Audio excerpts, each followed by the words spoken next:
Hello, everyone. Welcome to the Wandering Podcast. I'm Rihanna Ritter, your host. I am a empowerment coach. I teach sexuality and authenticity. And my guest today is Alex Neist. He's the founder and CEO of Hostage Tape. Welcome, Alex. So great to have you here. Thanks for having me. It's great to be here. Yeah. So Hostage Tape, that's a fun name. I want to get to that in a little bit, That's but wild, right? yeah, I'll just give so mouth taping is what it's for, right?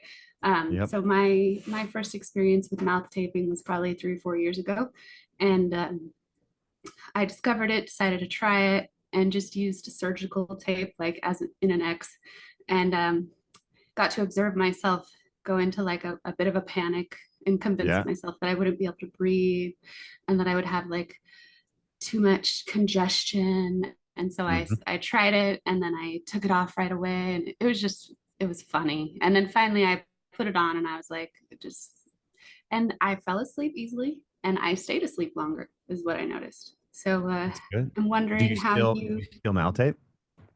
sometimes, but I did find that after a while, like I was able to just keep my mouth closed, Hmm. but then the habit revert. So I started Yep. again recently.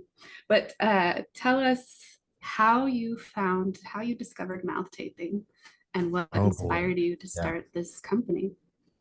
So mouth taping sounds crazy, as does the name hostage tape. And so we can get into why I called it hostage tape. So I started this because I went through a personal journey. My wife and I went through a divorce, and it was through that divorce that I looked into myself and I said, okay, what do I need to do to improve myself as a man, as a father, as a husband, as a leader, all of these things? Because I ran a business, another business prior to this for 16 years, bootstrapped company. And I was also a former professional athlete.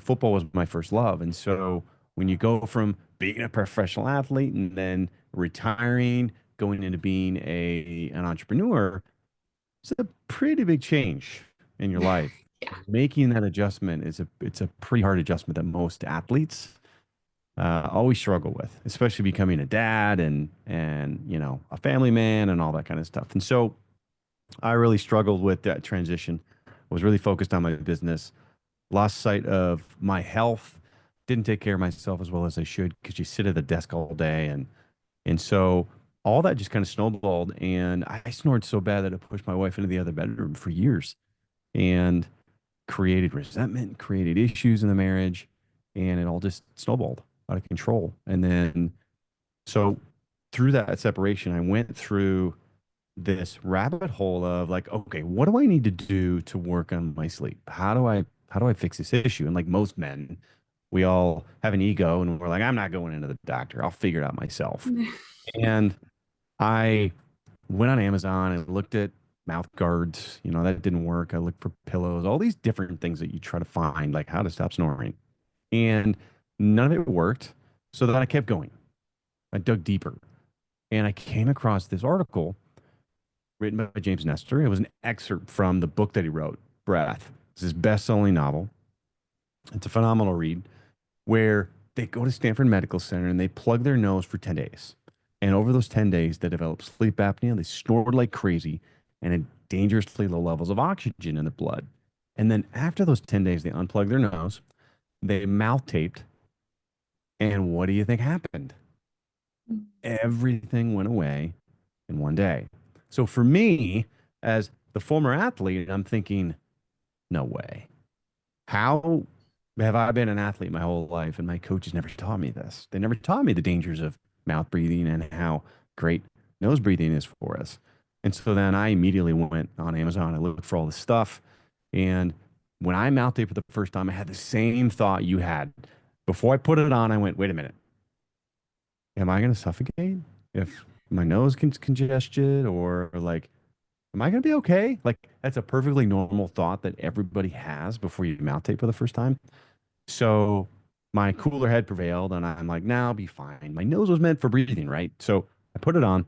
And when I woke up the next day, I felt like my teenage son. I couldn't believe the amount of energy I had. It was like this jolt of, holy moly, this is what I'm supposed to feel like. It's like what Gary Brecka always talks about. He says, like, when you finally take care of yourself and you think you feel amazing, this it's how you're supposed to feel, right? That's how you're supposed to feel. You're Base not supposed level. to, Yep.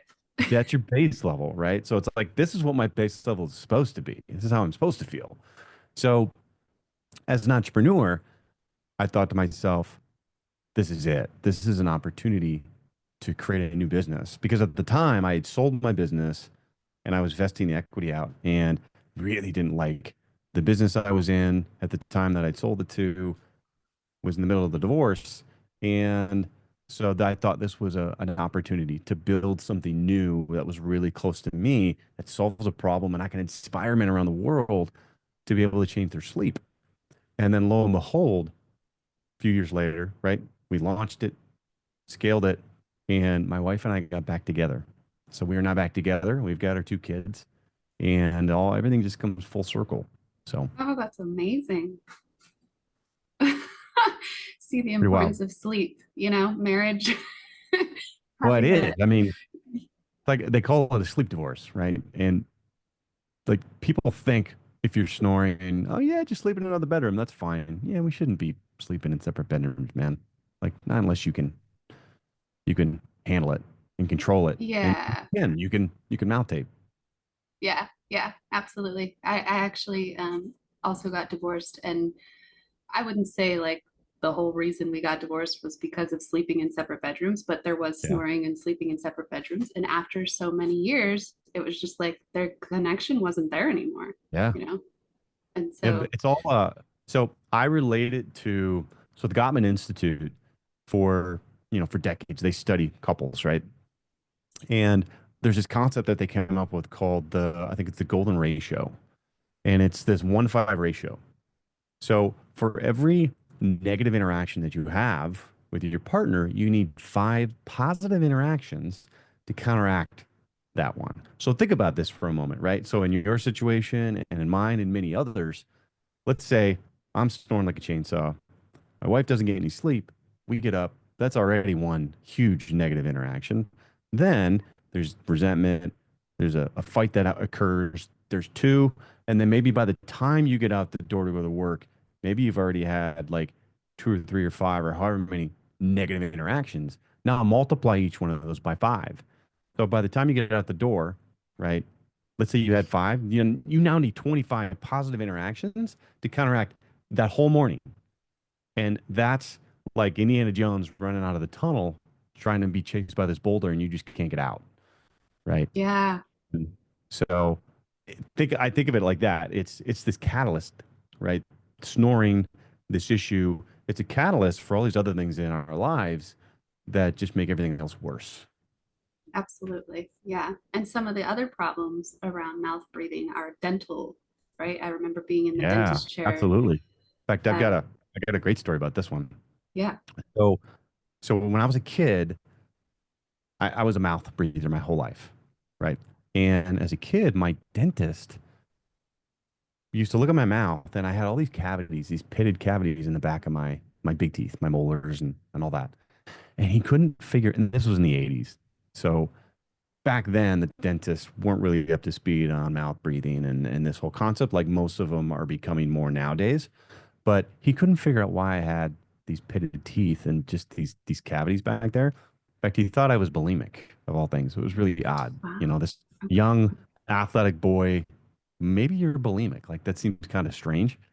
Hmm. But we just thought, well, maybe it's I drink a lot of orange juice. Maybe it's the acidity in the orange juice. But it was actually because I was mouth breathing the whole time as a kid, and it was drying up the saliva, which eats away at the all the good bacteria goes away, bad bacteria forms, eats away at the enamel, then giving you more cavities. Okay. Now, fast forward till now. Listen to this. So I've been mouth taping regularly for 5 years now, and I don't go to the dentist as much as I should. Okay. I think the last time I went to the dentist was over 2 years ago. Okay. I go to the same dentist and I went to the dentist 2 months ago. And keep in mind, it was a 2 year span of when I went. So I go in and they do the checkup and they're like, well, everything looks great. They measure the gums and all that stuff. And I'm like, really? because I brush my teeth definitely once every day. Sometimes not twice. Like I always do it when I get up, but sometimes I don't do it when I go to bed, right? But she said that my teeth looked better. My gums were better in a better position than how it looked 2 years ago. And I would argue that I was doing less of what a dentist would normally tell you to do, flossing. Like I didn't really floss, and I brushed at least once a day. That's about it. Yeah, But I'm not mouth breathing. right. Pretty And wild, right? yeah, I have this very similar experience. I only floss and brush in the morning, very rarely at night. Yeah. And I go to the dentist maybe every 3 years, and the x-rays for the first time I mean, I'm not really into getting an x-ray every 6 months. I don't think that's good for our health. Probably not healthy for And us, right? yeah, so the exams come back without problems when I'm Yeah, not mouth breathing. Yeah, exactly. it's it's pretty amazing. Also, your breath is better, which is It totally is. Yeah, because of the saliva keeping the good bacteria exactly. Right. away. Yep. You don't have dragon breath when you get up and totally. Absolutely. So you had a different company before this, Yes. and so tell us a little bit about like the transition from professional football into entrepreneurship. Like, what are the things that were hard and like the lessons you learned from them? Yeah. So I played quarterback. I was a professional quarterback, played college football, and then I went on and I played arena football, which was if anybody listening or watching this doesn't know what that is, maybe you know who Kurt Warner is, one of the greatest Cinderella stories of all time. And the story of Kurt was he was stocking shelves in Hy-Vee, and then he went on and played in the Arena Football League, and then later went on to the NFL, played for the St. Louis Rams, went to the Super Bowl, and became this Hall of Fame quarterback. Right? Nobody ever knew who this guy was. Came out of nowhere from the Arena Football League. So most of us quarterbacks playing in the NFL, we wanted to be Kurt, just like him, rise through the ranks, make it into the NFL, and become a Hall of Famer someday. And didn't happen, but I knew that my experiences from being a player, and I was also coaching football at the time too. I knew that those experiences could translate into this interesting idea of a business, which was taking video, taking the game video, and then actually adding data to it, so coaches could pull out situations and teach the players more effectively, right? Because as a coach, you have all this video, all this data, but how do you actually use it Yeah, outside of just sitting there and watching it for an hour and a half, which is a lot of work. There's a yeah, lot of editing that has to go into being able to pull things out and use it to show your players. Because really, like as a coach, if I'm a soccer coach, for example, and there's 90 minutes of a match, there's a lot of stuff to go through there that I'm not going to have my players, my 15, 16, 17-year-old players sit and watch 90 minutes. It's just not effective. So instead, if I can take out 5 minutes of that, that's the most important pieces to show each player. Now I can get more done, teach them, and then we can move on to the next game. And so it was that problem and then the solution that we created, and then I scaled it and bootstrapped it and ran that for about 16 years. But it was a wild journey of becoming an athlete and then taking my, when you're an athlete, it translates really well, I think, to being a business, entrepreneur, business owner, just because you, the reality of being a college and professional athlete is it's competition. Like it's almost real world in the sense that you have to go out there and produce, because if you don't produce, you don't play, you get benched, you get cut. And on top of that, you're failing constantly. So it's your ability to fail, learn, adjust, and move forward. You're going to get knocked down, get back up, learn, move forward. And that's life. That's business. That's yeah, entrepreneurship. You're getting punched in the face, you're getting knocked down. And can you learn from that experience and then keep moving forward on a daily basis? Because entrepreneurship is it's not this amazing, fun, rosy parade that you might see in the movies. It's a daily grind where you're getting punched in the face every other week, and you just got to keep going sometimes, Yeah. right? Going, Yeah. keep getting up, keep learning, keep moving forward. Yeah, absolutely. You go from doing one job to doing all the jobs in an organization and then trying to manage your time. And I could see where being an athlete, like you understand that you have to have a fitness routine and that has to happen every day. You have to have, or as regularly as it needs to happen, but you understand training, you understand your health. And if you can understand health and habits, then you're going to have a lot more chance of being successful as an entrepreneur. Yeah, totally. It's like when you're that athlete, you have that daily schedule, that daily regimen, a daily discipline that is exactly what a great entrepreneur does, right? So you've already got that baked in. I already had it baked into me and translated really, really well. And plus, I also come from a family of my dad was an entrepreneur. He was a doctor who started his own practice. So he modeled it really well and showed me this is what it's like to start your own company, to build it, to scale it, to run it.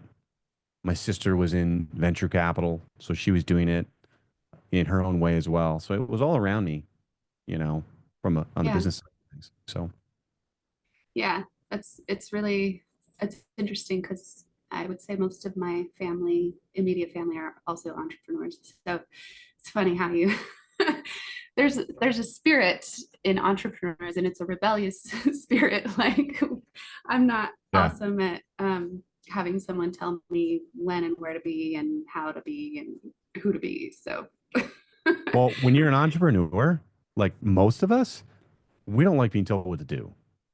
We're cowboys, right? We like to dictate our destiny. We like to go after what we want. We're not very employable. right. We're the ones who employ people. Yeah. And I I mean, it's funny, like I can't look back and ever think, well, that's probably why when I sold my company, the first company I sold it, and when you go through an exit and you sell, usually there's what's called a vesting period, right? Where you stay with the company and you're vesting out the equity that was given to you for the company. And then at some point you exit stage left and you retire from that because they want what you built. They don't necessarily want you anymore. And that experience of working for somebody, working for a company was brutal, absolutely brutal. And I think part of it was because of that mindset of I can't work for anybody. I need to be in control of my destiny and do what I want to do because that's just the way I'm hardwired. Yeah, yeah, it's our design most likely. Like I don't Oh, know how into astrology or any of that stuff you are, but I'm a big fan of like the gene keys in human design. And I read my profile and I'm like, oh, yeah, that makes sense. All these parts of me that I've been told are like rebellious or a problem. Like when you're younger, you're told to sit in the box, fit in the box. And yep. then like when you have that kind of confirmation, you're like, no, I was never designed to be that person. It's pretty like, oh, okay, I'm good. I'm Well, good. yeah, it's kind of like, in school, they kind of teach, they have this like everybody's going to do the same thing. You're going to follow the crowd, follow the masses. And I wasn't that kid. I was always, I'm going to go over here. I want to do it different and I want to do it my way. And I'm not going to do it the way you're telling me because I think the way you're telling me sounds stupid. So my mind worked differently, right? Yeah. And I just saw things in a different way. And so I always deviated from what the crowd was doing. And funny story about that is uh, my son's doing the same thing now. So like he's in business class, like he's a freshman in high school, right? So he's got an entrepreneurship class that he really likes because he gets to see me build this business and he gets excited about entrepreneurship and building businesses and everything because he sees dad doing it, right? And so he's in this class and the teacher is taking the kids through that exercise of thinking outside the box, right? Do you just kind of go with what everybody else is saying, or how do you handle this problem, and how do you think outside the box And so it's interesting to hear him describe an example of like, here's an example that he used where like six people are on a desert island. Who do you save if you can only save four of them? And there's a billionaire, there's a farmer, there's a doctor, there's a professional athlete, there's a professional singer, right? Most of the crowd, most of the other people, regular people, pick the professional athlete, the professional singers, and they say, I'm going to leave the billionaire on the island because he's got enough money. Who cares about him? But then, like, my son is like saying, well, why would I take the professional athlete and the singer? Like, what value are they going to offer to the world? I'm going to take the billionaire because he's got to access all these resources and people that can help actually make a difference in the world. So I'm going to save him. And like he was the only one who said it. So I love seeing, him think differently too, outside the box. Deviation there. Yeah. Yeah. But I love that though. Yeah, I was a really good student. School was my escape from my life. So I, did great in all subjects. But I was a kid that questioned the teacher, like, why? Nope. What do you mean? Why? And I would do my homework in class so that I didn't have to yeah, do it at home. And just, so I taught my son how to do that. He's in third grade. And so he's doing that. And he's like, oh yeah, why would I do it at home? Like that's my free time. but it's what I call high so agency, right? When you have high agency of like seeing things and taking action on things that most people don't have. And I used to do it with my coaches. I always thought I knew more than my coaches did. And a lot of times I did, but I like it's like sometimes when you have a certain level of agency, you can sniff the BS and you just know. You just know who knows and who doesn't know. And sometimes it's this innate thing that we have that we're born with that some people have, some people don't have it. And yeah. I feel like I always had it. And as a result, I may have came off as being maybe really arrogant and Mhm. and a certain way with my coaches that looking back, I wish I would have maybe not been so much that way. But that was just the way I was, the way I was wired. Yeah. And so if you're a person who has agency and gets critical feedback, such as I get that I'm detached or cold, or because Yeah. I'm not really interested in being down in the drama and the details. I'm looking at the larger picture. And so people will get like their feelings hurt because I'm about efficiency. Like, yeah, all that little drama over there is just not really getting us where we need to go. So um, if you're a person who has these tendencies, it doesn't mean there's anything wrong with you, even though you're getting that kind of feedback. It just means we need different types of people in the world, and we need people like us, and we need people who do care about the drama and the details because they both matter. They're both perspectives that are valid. Yeah, it is. I'll say one of the things that I never had that I'd worked on over the last 7 years was my EQ. So my emotional intelligence, because I never had it. I never had it. I wasn't brought up to have it. I didn't see it. I mean, if anybody had it, my mom had it. I think most of our moms have way better EQ than dads. My wife has way better EQ than I do. And so I think that when I got in later in business and running businesses and managing people and hiring people, then I finally realized, oh man, I don't have any EQ. I need to learn this skill. Because at the end of the day, you scale a business big enough, you're managing people at that point, right? Once you Yeah. get past the startup stage, it's not about me anymore because you only go so far with me doing everything and wearing seven hats. And then there becomes a point where I start to hand that off and I'm giving it to other people. And then I'm managing and I'm leading people and we're all rowing the same direction on this boat to go there. And so then my job becomes less about operating and doing it and more about inspiring and leading with my EQ. Yeah. Yeah, exactly.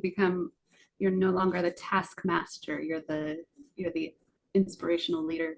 Um, that was one of the things that I found was like, I think in business we can get we forget that business and money making is all about relationships. It's not Yeah. like transactions don't happen without two individuals or organizations having a relationship. So um, we can we can get very customer focused, and then when we bring people on, like in my own accounting business, I found that my employees wanted a personal relationship with me, and my perspective at that time was that I just people don't want to have personal relationships with me. I had like really low self-worth and had a bunch of inner Mm. work to do on myself, but couldn't see that they wanted that feedback. They wanted to feel valued. They wanted to feel like we were having some sort of relationship. The paycheck wasn't enough. And when I was in corporate managing a team, I knew that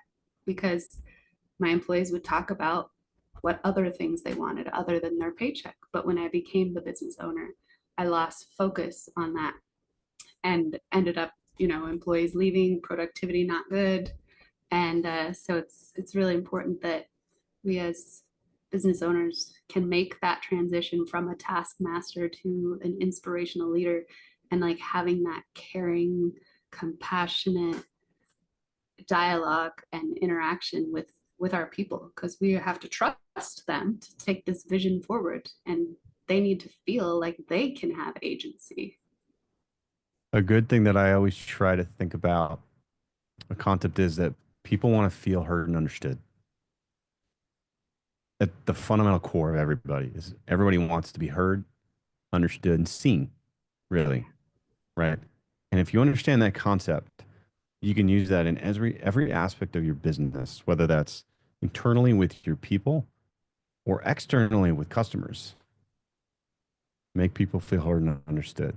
Now, I will say this, I make this mistake a lot where sometimes when you're in, this position of running a business or being a leader, you might be really good at it with people outside of your inner circle. So I might be amazing at making people feel heard and understood that I don't interact with on a daily basis. That's out of my family, right? Yeah, But then I have a tendency to be really bad at it on the inside, right? Maybe I'm not making my inner circle of people feeling as heard and understood as I should be because I'm so good at it with everybody else that I don't see on a daily basis. So I think that's a mistake and a trap that a lot of us fall into.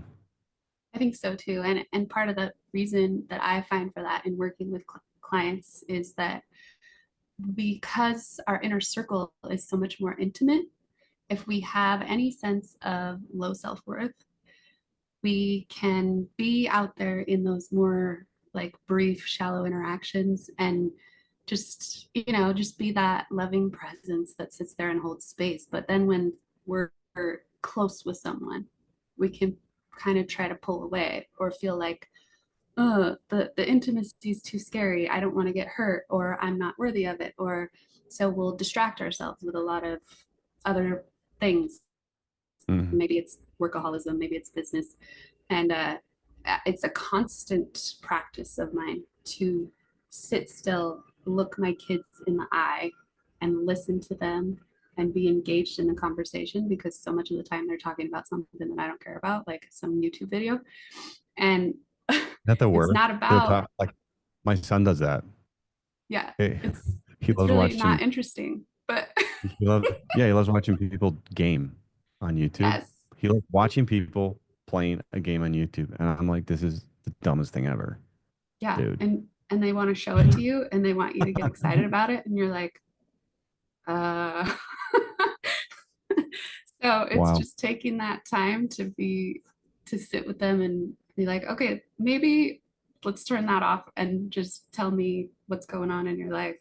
Or if I can be really busy with a task that I'm doing, and they start wanting to interrupt me, and like to have to remember that this relationship is more important than this task that I'm doing.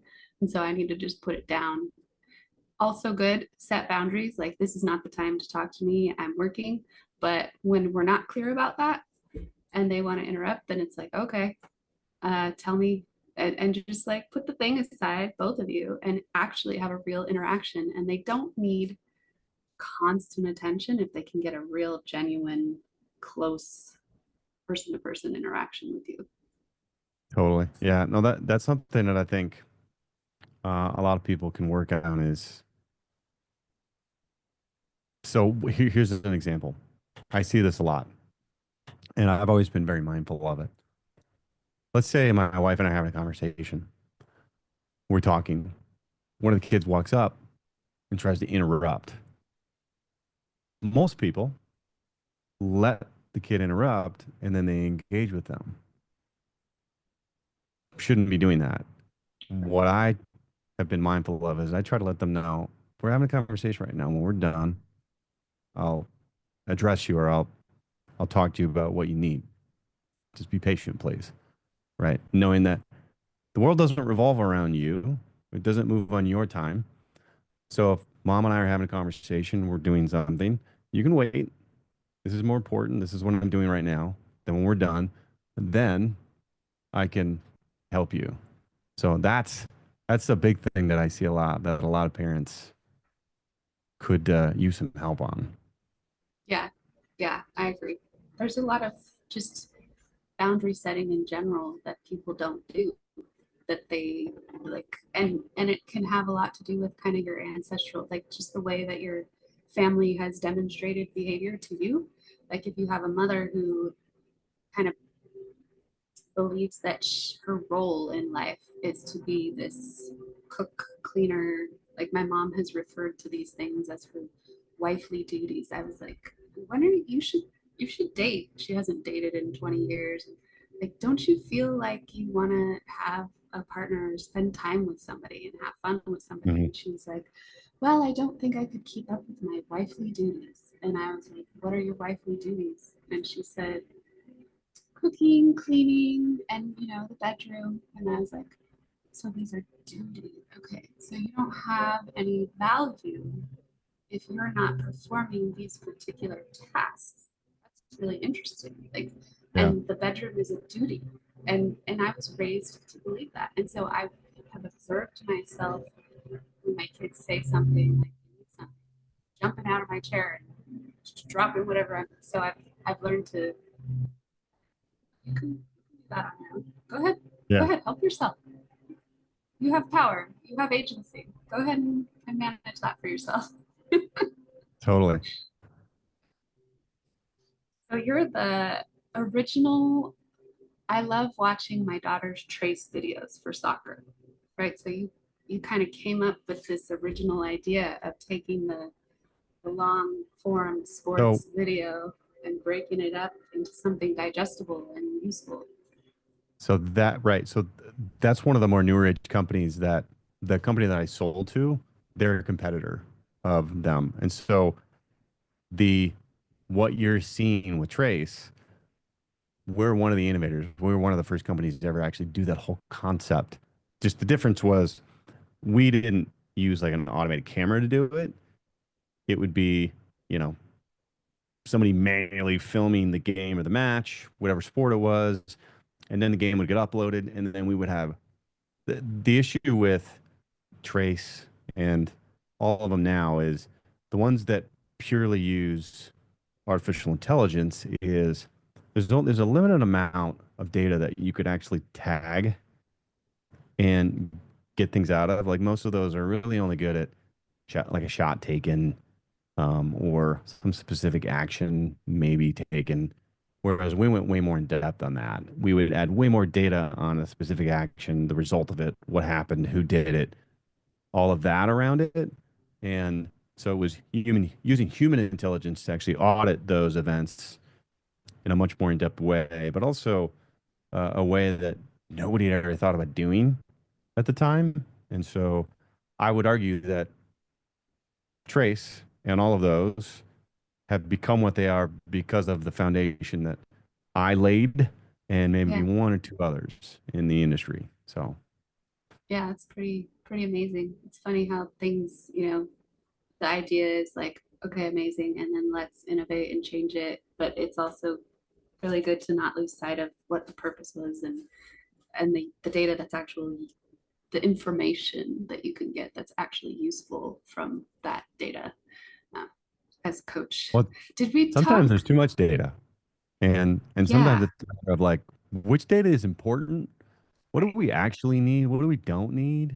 What do the kids need to see? What do the kids not need to see? You know? And so that's part of it too, is there's a lot of that, a lot of those programs out there now that there's almost too much information.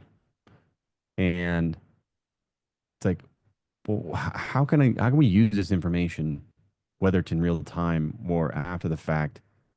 And is it really valuable? Like an example is, you see some of these next gen stats that like you'll watch an NFL game or NBA game and they'll show you how fast a guy ran. Mm, Okay, it looks cool. How the heck is that going to help me right. in the situation? Like a lot of this data, it's just fluff, I just don't know how it's useful. Yeah, So, and I think a lot of them don't know either. It's like they came out with this a number of years ago, and I think you're seeing less of it on TV now, but they have all this data that's being recorded in game now, right? A lot of it's being in real time, and I still don't think they all know like what do we do with it? How do we yeah, use it? How is it even useful? Like they don't know, and most of it isn't used until at the end of the year anyways, but then they'll compile it and say, all right, do we see any trends across the year that could be useful for like player injuries, for player training or anything that might show us any kind of trends or any nuggets that could be valuable on a bigger scale. yeah, yeah.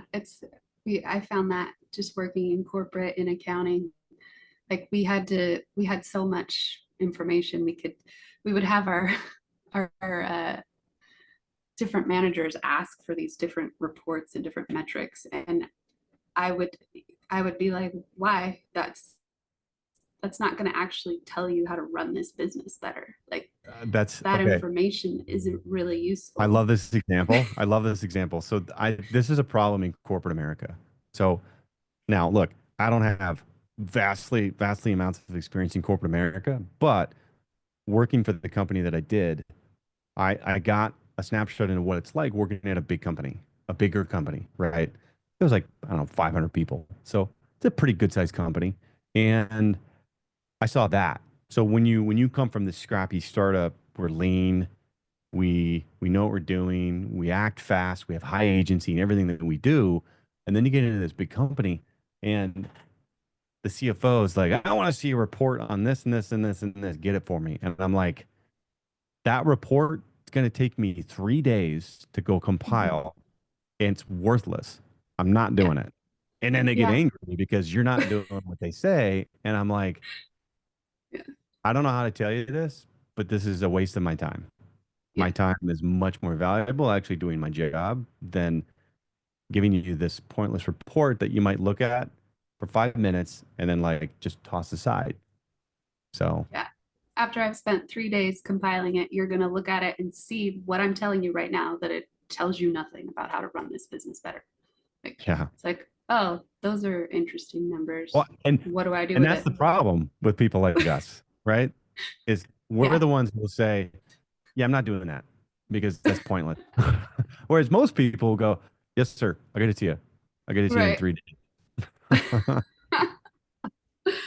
Oh, that's a fun lesson to learn. Did we talk about where you came up with the name of hostage We master? haven't. So let's Okay. talk. This is a funny story. Okay. So hostage tape, right? Hostage tape. Sounds crazy. And I'm sure everybody's thinking, why the heck would you name it hostage tape? That seems absolutely like asinine.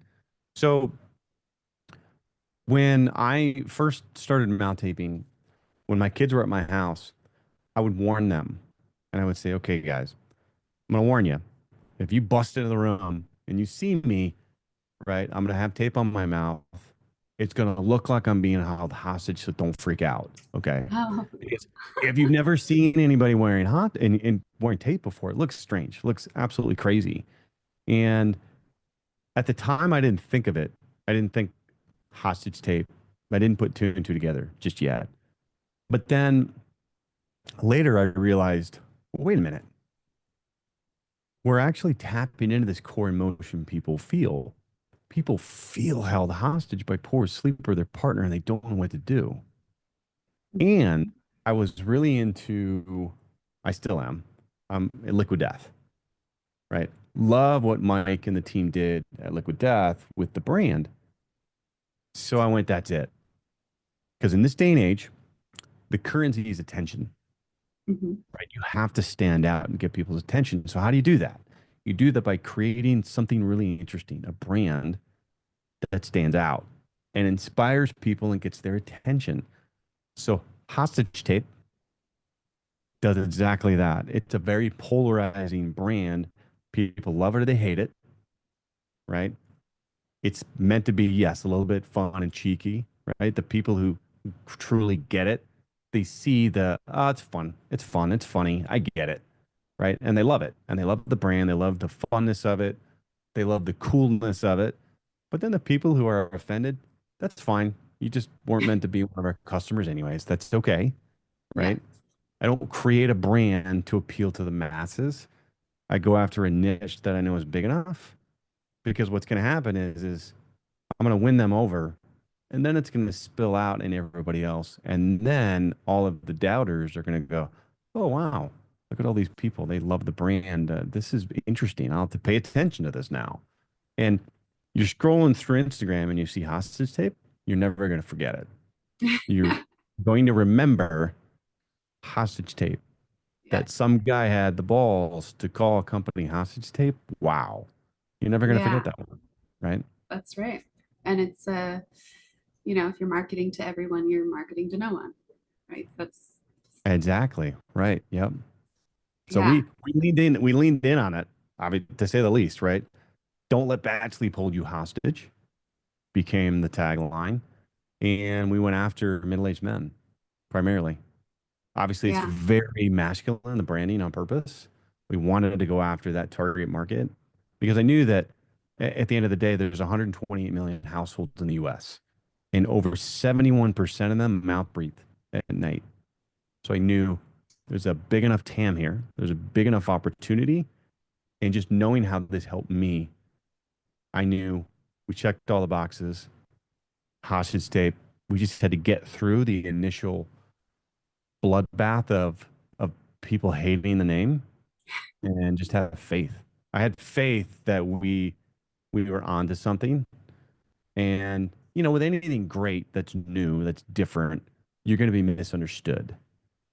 And are you strong enough to fight through being misunderstood because you see exactly where you're going, and eventually everybody's going to see it once you get there. And that's what we've done. Yeah, you have. That's awesome. I know that well, being labeling myself as a sexuality coach.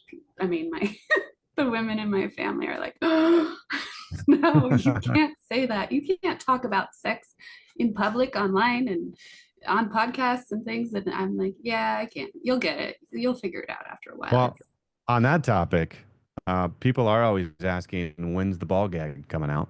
So they wonder, like, is that product, like, obviously it's meant to be a joke, but they'll always joke about, another hostage tape product. So Great. Yeah, my son actually, I had my mouth taped the other morning and he woke up like he was not happy. And then he kept asking me, why do you have that? And I'm like, I can't answer. My mouth is taped. Like, I'm like, it's too funny. So how do you, because most people don't know about mouth taping. They don't understand the benefits of it. right. And, you talked about why didn't you know about it when you were growing up as an athlete? Because athletes tend to have a little bit better of information than the masses about health and wellness and biooptimization, for example. Um, how do you address Yeah, the that's a education piece? that's a really good question. I don't know why we've lost it. that concept, that idea in this culture, in Western culture. Because if you've ever gone to a yoga class, what do they teach you in yoga? They teach you to breathe through your nose, to keep your mouth shut. And I remember when I tried yoga, I was doing yoga for a little while. I thought it was crazy. I thought it was woo woo. And I'm like, why would I worry about that? What does that matter? And that's a reflection on just how we're brought up and the information we're getting or not getting. And for some reason, it's been lost. And I don't have an explanation as to why, but it has been. And you would think being a high level athlete, being around hundreds of coaches over my lifetime, playing at collegiate level, professional level, somebody would have said something. Maybe for me, being a football player is a bit of a, maybe they're not so focused on certain aspects of health, like breathing. Maybe if I'd been a cross country runner or a track athlete, maybe that was an area where it would have been introduced to me. James Nestor talks about this. There was a time, decades ago where track coaches used to put water in their athletes' mouths to keep them shut so it would force them to breathe through their mouth when they would run to train them on that. And I don't know. I don't have an explanation other than that now. The great thing is we're seeing a resurgence of understanding that nasal breathing is really important. We should be nasal breathing. And I think we have people like Andrew Huberman, Dr. Andrew Huberman, to thank for that. He talks about mouth taping all the time. James Nestor in his book, I think, have really illuminated mouth taping and what it can do.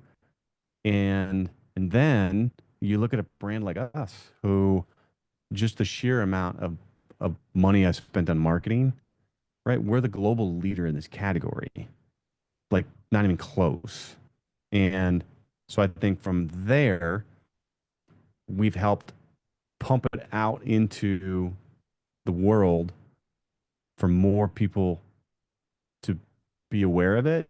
And then as a result, have caused other people to create mouth taping companies and more people to talk about it in a way that it's just becoming more and more and more of a real thing that people are like, oh, wow, this is legitimate. It's not crazy anymore. Yeah. Yeah, it actually is becomes a movement. Like when you do something like this for your health, it it gets people to start studying other areas of and branch out into other areas of health. And I mean, from the information that I have, there's a financial incentive for us to lose sight of Eastern philosophy and culture because it keeps us sick and it keeps us needing pharmaceuticals. And Yes. we do have Well, lobbyists for certain tell you, industries. I wonder sometimes about that, right? So when you think like, so think about this.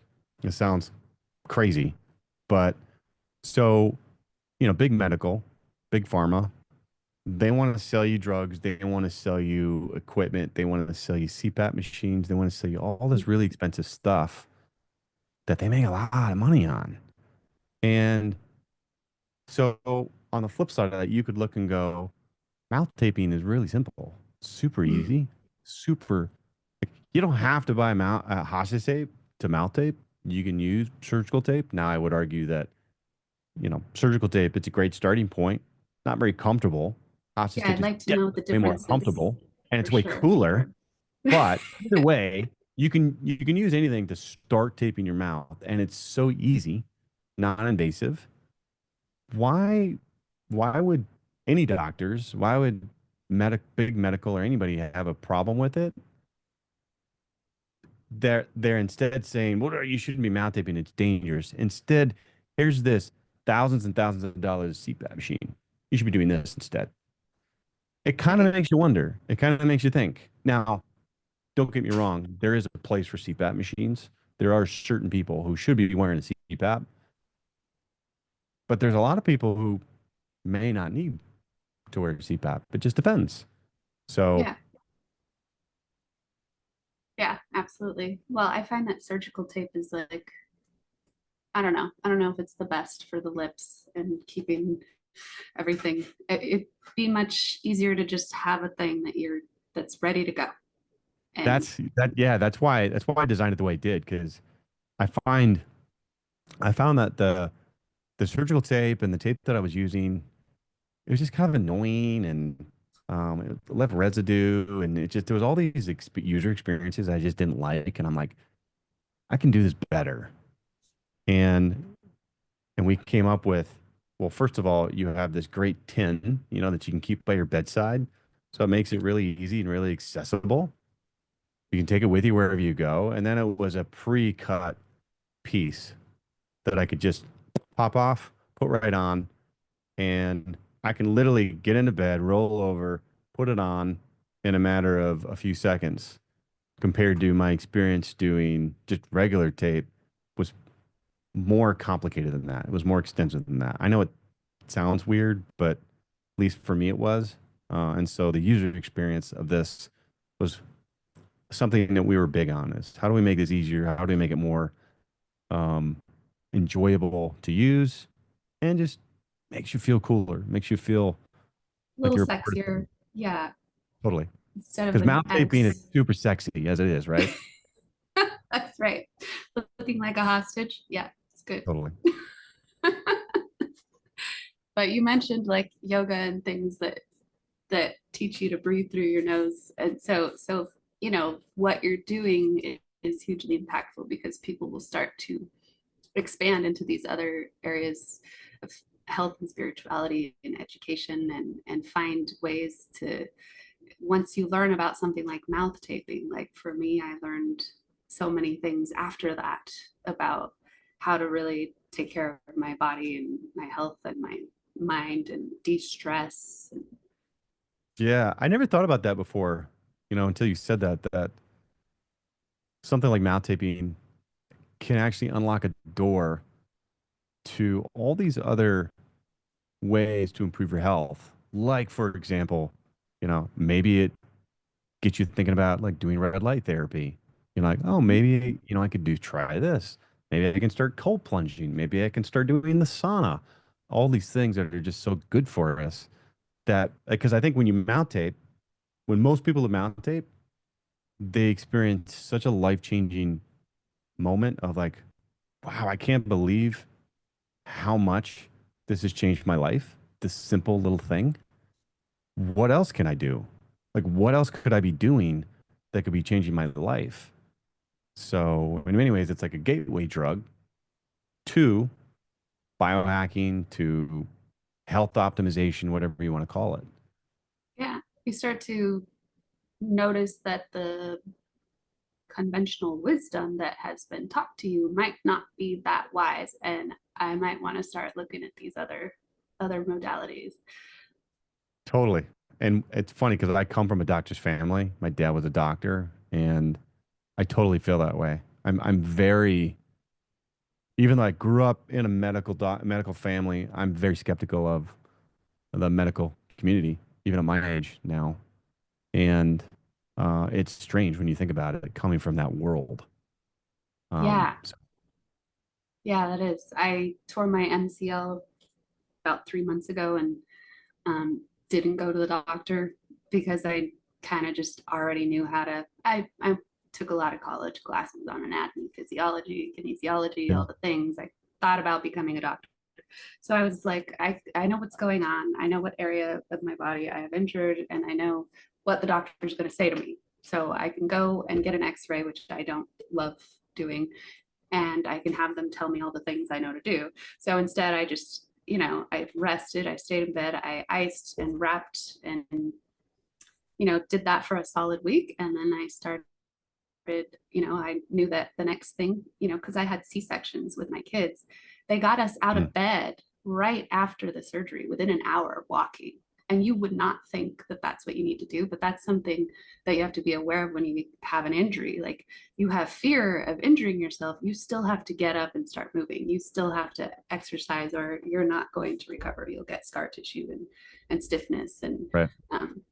and muscle atrophy. And so just doing kind of my own physical therapy exercises it took 10 weeks to heal. And, I still have like a little bit, I can feel it a little bit, but um, when I first did it, people were like, you've got to go to the doctor, you've got to do this, you've got to do that. It's going to take 2 years to get back to normal. And I'm like, it's been 3 months. I'm pretty good. Yeah. I don't know. I did a lot of Joe Dispenza meditation, focused, visualized Well, I healing. love Joe Dispenza. Yeah, I love him. Yeah. Yeah. So it's your body has the wisdom to heal itself. It doesn't mean you should never go to the doctor. You definitely should go to the doctor when you can't hold down any food or liquid, or there are, if you break a bone, yeah, I'm not going to try to set my own bone. There are many reasons to go to Can't the think that doctor. one right. Heel bone, set the bone right. But I am a believer in this idea of like there's certain things in our body that I'm a big believer in, like visualization, right? Yeah, And I visualize every morning, and I do think there's things that you can visualize and you can just say to yourself in your mind, say to yourself in your body that can help heal certain things and put your body in a certain state that works. It sounds crazy to people, but I think your mind and your body can do some pretty amazing things that sound out there. You just have to be committed to it. absolutely. And in athletics in particular, if you think about every mechanic of every like detailed mechanical thing that you need to do to complete a move, that's not how you have success as an athlete. You visualize what you want to happen and you let it happen. Like you let your body do what it knows how to do because it's been trained and it's but one of the things, I think, I don't know, I read it in a book, The Magician's Way. It's like the game is not to hit great shots, it's to visualize, to imagine hitting great shots. It is, and it's something that I love the fact that this concept of visualization is finally come out into the public more of the last, I don't know, 5 years or so. And people are hearing that a lot of the greats visualized. A lot of the great athletes, they visualized. And it was a technique that I'd used ever since I was in when I was playing professional.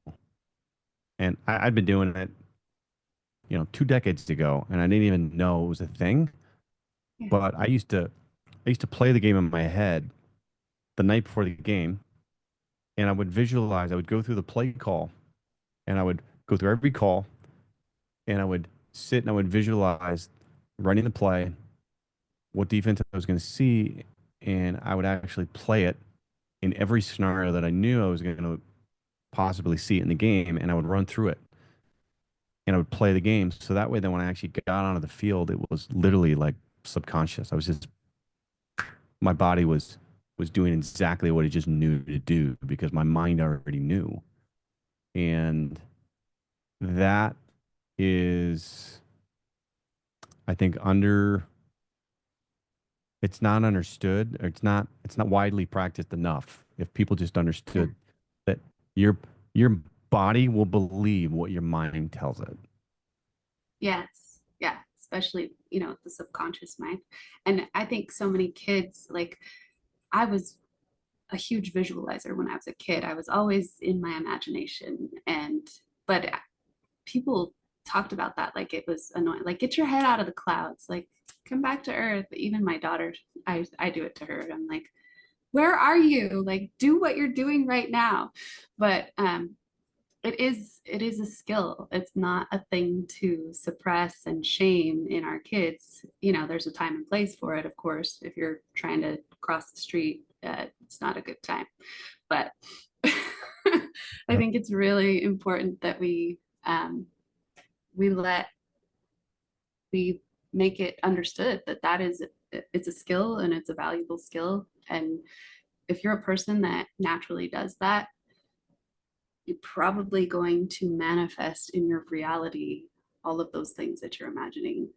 When I look at all the things I imagined as a child, and they are in my reality now, I'm like, So oh yeah, here's how I explain manifestation to people, because most people that think manifestation are like, that sounds crazy, man. That's not real. Come on. yeah, But here's the scientific way that I explain it to people. I say, okay, here's what manifestation really comes down to scientifically. So let's pretend like you're in the market to buy a car. Let's say you're going to buy a Jeep. Okay. You go to the Jeep dealer and you look at a couple of Jeeps that you like, pretty cool.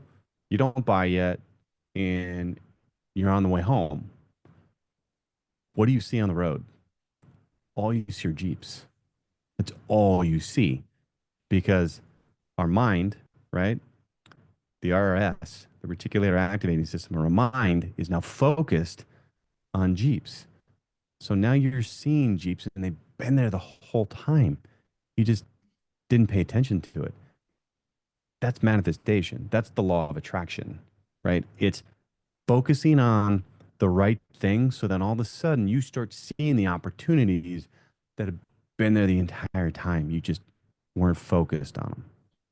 yes, exactly. Beautiful. That's a great way to end and something practical that the audience can use. Exactly. Where do we find you and Hostage Tape? Yes. So don't let bad sleep hold you hostage anymore. You can go to hostagetape.com. You can find us on all the socials at hostage tape. Excellent. Thank you for being here today, Alex. Great getting to know you. Thanks for having me. Yeah, we'll keep in touch. Have a great day. Thank you. Bye.